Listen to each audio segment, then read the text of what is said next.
Good Wednesday morning, everybody. I'm meteorologist McKenna King taking a look at Hurricane Ian this morning, currently just about 60 miles off the coast of Naples, Florida. Expected to make landfall over the course of the next several hours. But you see hurricane warnings up and down Florida's peninsula. Those yellow boxes there, those are those tornado watches. Tornadoes are much more likely in that northeastern quadrant of the storm, and we have seen several tornado warnings throughout the morning.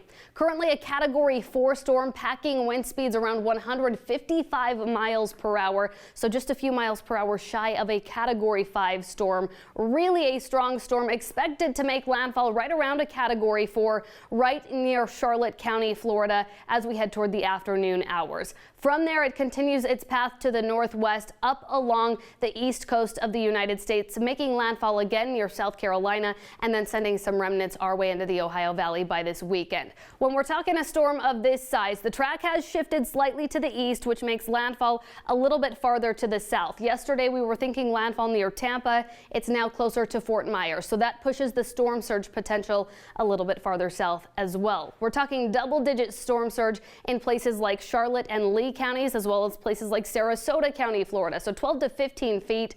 That is well above the height of the first floor of most people's homes. So we're talking catastrophic damage with this storm surge, the most destructive and most life-threatening part of a storm. So what is that storm surge? When you get those hurricane force wind speeds just blowing over that water over and over, circulating around that storm, that starts to pile that water up.